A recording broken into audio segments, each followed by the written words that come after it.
Hi guys, how are you doing today? Welcome back to Random Lifestyle Vlog. Today we're going to talk a little bit about the newest addition to my fragrance collection, and this is the Kayali Vanilla Royale Sugared Patchouli number 64, and this is the Intense Eau de Parfum. So the moment I saw the full name of it, like Vanilla Royale Sugared Patchouli, I was like, well, I have to have it.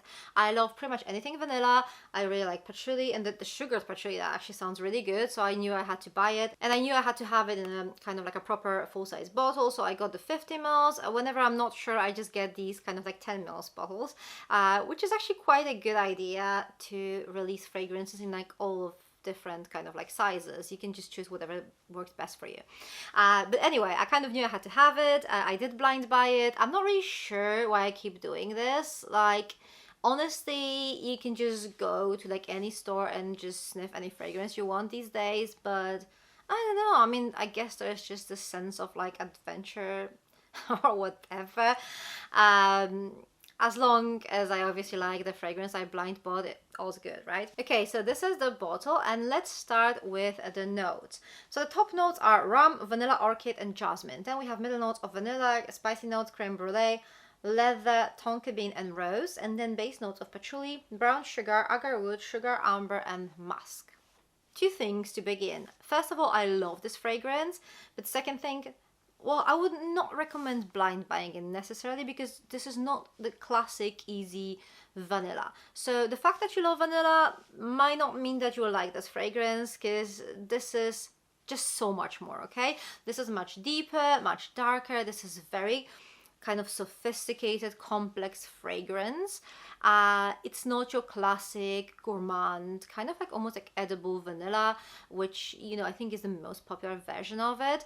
And I do like both versions, but this one is a little bit more controversial. It has like so many notes. You just saw the notes. These are not the typical notes that you will find in fragrances that are supposed to be vanilla fragrances. So first of all, the opening is actually quite interesting here, to say the least. So it opens with this kind of strong leather note with some oud, some patchouli, and there's a little bit of that vanilla but in the background. So I definitely wouldn't describe this opening as a vanilla fragrance. It's very kind of resinous. There's also like amber that you can actually catch from this fragrance, but I feel like this kind of concoction of like leather and oud and some patchouli are particularly like noticeable there.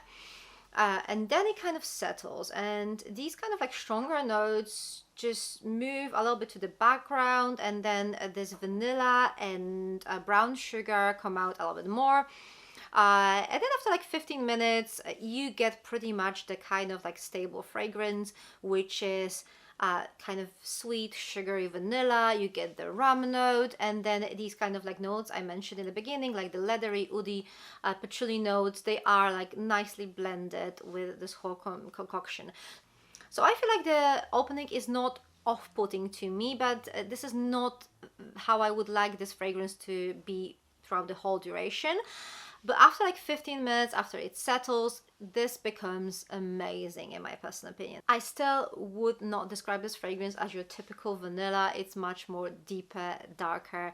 It is amazing though. It is amazing. That rum note is everything. There is a certain, almost like a fruitiness in this fragrance, but this is not the kind of like a fresh fruit fruitiness. It's more like, you know, kind of like flavored rum, maybe like spiced rum, something like that. So obviously this fragrance is not fruity at all, but this is just the kind of vibe I get from it. This is a stunning fragrance, but this is nowhere near, you know, the previous vanilla fragrance from Kayali.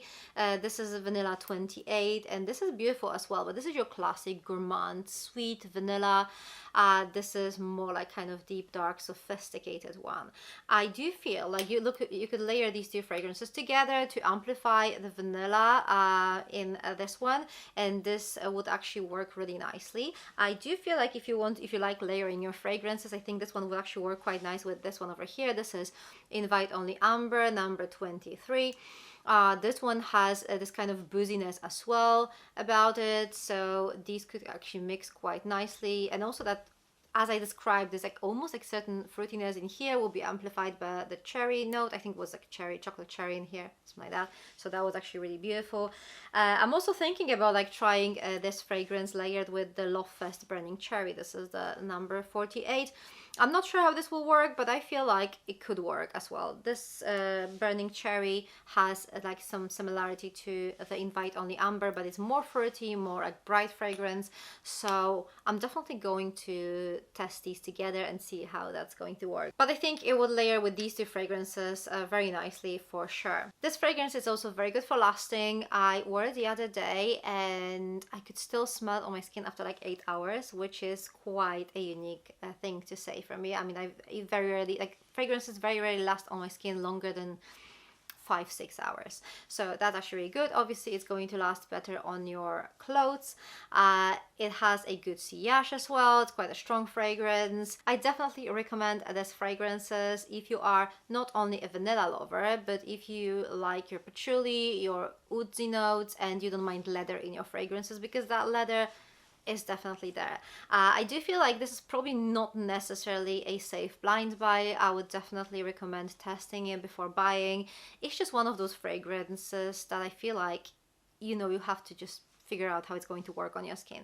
But all in all, this is a really beautiful and quite a unique fragrance, and I feel like that was money well spent, at least from my perspective. Okay, so this is everything from me today. Let me know in the comment section down below whether you try this fragrance or not. I mean, if you have, let me know what you think about it.